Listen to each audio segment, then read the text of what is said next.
Reed left the blistering message after dropping off Boston cop John O'Keefe at a party. Then she drove home and waited for him and waited. Prosecutors say she was in a jealous rage. And then any interim police reports that involve some of these witnesses. So it's layers of statements and the inconsistencies. John, nobody knows what the he wants her. The former college professor called O'Keefe's cell phone a mind-blowing 53 times between 12:37 a.m. and 6:08 a.m. To right now. As a girl, you're a loser. Yourself. But now that I read it, I'm like, of course he's being asked if he knew of John getting into a fisticuffs, because John looks like he was. Right. Yeah, I don't know if y'all been paying attention to this Karen Reed case at all, but over the past year or so, it's been some crazy stuff been going on down there, and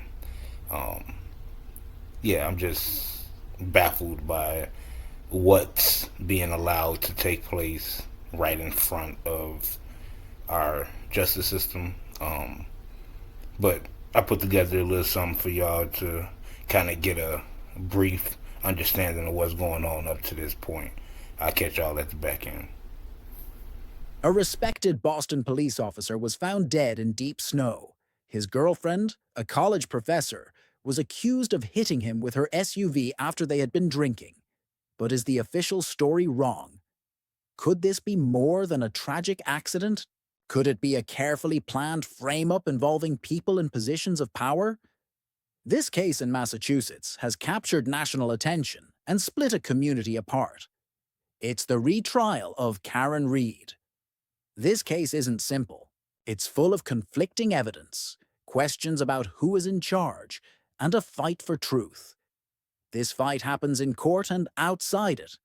Things get more complicated, and frankly, more unsettling, the more you learn. The prosecution presents a clear picture. They say Karen Reed hit her boyfriend, John O'Keefe, with her Lexus SUV early one cold winter morning. They say it happened outside a house in Canton.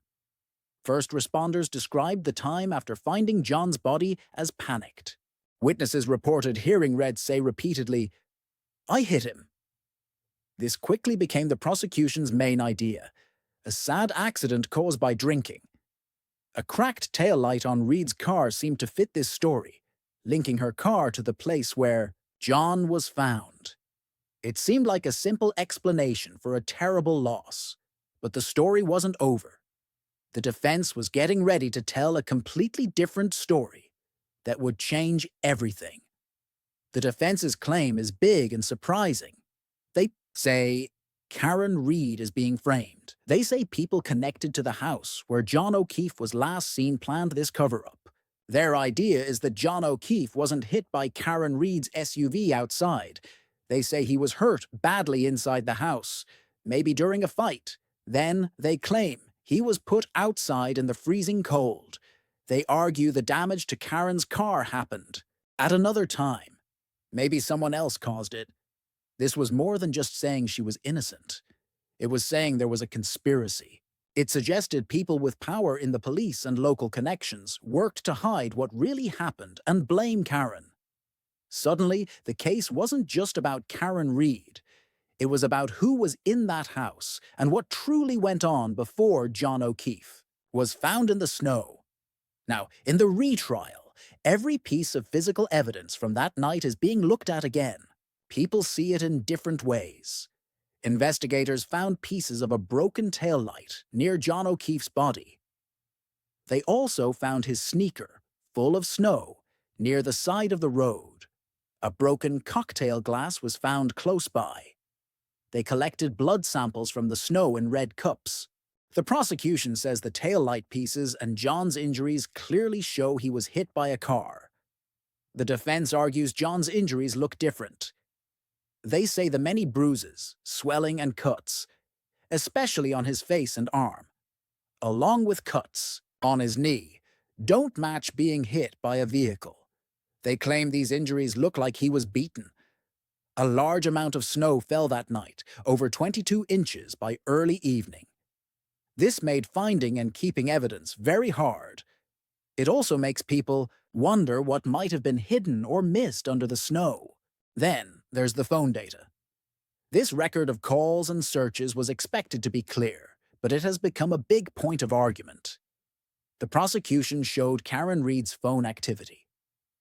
They showed her many calls and voicemails to John O'Keefe. That night, reports said some messages showed her distress. Prosecutors pointed out the language in some of them. The prosecution argues this phone activity shows how upset she was and how she was searching for John. But the biggest argument about the phone data is about Jennifer McCabe. She was a key witness who was at the house. A search was found on her phone. How long to die in cold? The exact time of this search is very important. The prosecution's expert looked at the data. They said the search happened at 6:24 a.m. after John's body was found. They said this means the search was done because of the tragedy. The defense and other experts disagree. They say browser timestamps can be tricky. They claim the time shown, 2:27 a.m., is when the browser tab opened. The search itself could have happened hours earlier, maybe before John was found. This technical argument about one search question has huge meaning. It could mean someone knew about a death from cold much earlier. This idea feeds the defense's frame-up story even more. It shows how the data itself is something people fight over. The defense didn't just offer different ways to see the evidence. They directly attacked how the investigation was handled. They pointed to actions they believe were wrong or missed things on purpose. Testimony showed investigators used a leaf blower at the scene to clear snow. Some people think this is very strange and could have messed up evidence. An important point is that the home where John was last seen reportedly wasn't searched for. Signs of a fight. This is what the defense claims happened inside. John O'Keefe's clothes were important evidence. Reports say they were left unsecured for days. Questions were also raised about why police didn't quickly get video from a security camera across the street from the house. The defense says these actions, or lack of actions, weren't just mistakes. They argue they were done on purpose to keep evidence from being found if it didn't fit the story, focusing only on Karen Reid. This makes people ask uncomfortable questions about whether standard police rules were followed. If not, why? Trooper Michael Proctor was the main investigator on the case. He played a big part in collecting evidence and building the first case against Karen Reid. Now, claims have come up against Proctor himself. These include claims he acted wrongly and was biased. Reports say this was especially true because he knew some people tied to the Canton home. These claims became so serious that Proctor was reportedly fired from the state police. The defense is using Proctor's involvement and the serious claims against him. They argue his actions and potential bias spoiled the entire investigation from the start. They ask how an investigation can be trusted if the main person in charge might have been biased or did things wrong. It suggests the basic case against Karen Reid might have been based on shaky ground, maybe influenced by knowing people instead of just finding the facts fairly. This adds another layer of deep suspicion and argument to an already complicated situation. In the retrial, the defense is bringing up new and surprising ideas about what might have caused John O'Keefe's injuries. Maybe the most talked about new idea is the defense's suggestion that John's injuries could look like they came from a dog attack. This speculative theory suggests the attack might have happened inside the home, before he was left outside. The defense says new analysis, even using molds of the Albert family's German shepherd's mouth, could support the idea that the bad injuries John had, especially on his arm and face, came from the animal. It's important to be clear. The defense is presenting this as a theory based on new analysis, suggesting a possible different cause. They are not saying it's proven fact. They are using this to challenge the prosecution's main idea that being hit by the car was the only reason he died. Other possible new evidence could come out, like a new look at the SUV's data or video not seen before. Each new piece could poke a hole in the existing stories and make the intense argument around the case even stronger. This case is more than just something happening in court. It has become a big deal that has split the community and gotten attention everywhere. Social media is full of talk about it. Groups online strongly support Karen Read's innocence. They push the ideas she was framed. They often argue with people who think she is guilty. The public is very interested and has strong feelings on both sides. This puts a lot of pressure on everyone: the lawyers, the witnesses, and the jury who will decide. Adding to the tension is the chance that Karen Read might speak in court herself. This is a big choice. It could help her case with her own words, or it could mean she has to answer difficult questions. This part, the real feelings and strong beliefs of people, shows the case isn't just about facts. It's about who the community chooses to believe and who they see as the real victim. The Karen Read retrial is a puzzle. It has different stories, evidence people argue about, and claims that police misconduct happened. Was John O'Keefe's death a sad accident caused by his girlfriend being careless? Or was he attacked inside a house, and then his death covered up by people who knew others in power?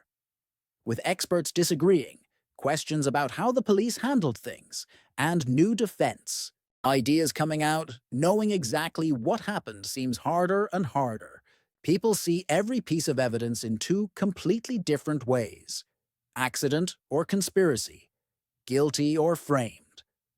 As the time for witness talks finishes, Karen Read's future rests with a new jury.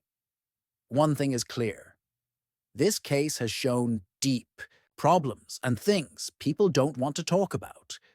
It leaves everyone wondering what truly happened on that cold night, and who, if anyone, will be held responsible. The search for justice and the truth goes on. This is just mistaken. I was hysterical, I was drinking, and they've just got the wrong person. And then piece by piece it came together, like they got the right person. I'm the wrong person, but for them, I was the right person. As you can see, it's a real crazy story, and yeah, they're in week 3 of the trial right now, and I'll be keeping y'all posted with, updates and stuff of that nature. So if you like the content, please like and subscribe. I'll catch y'all in the next one.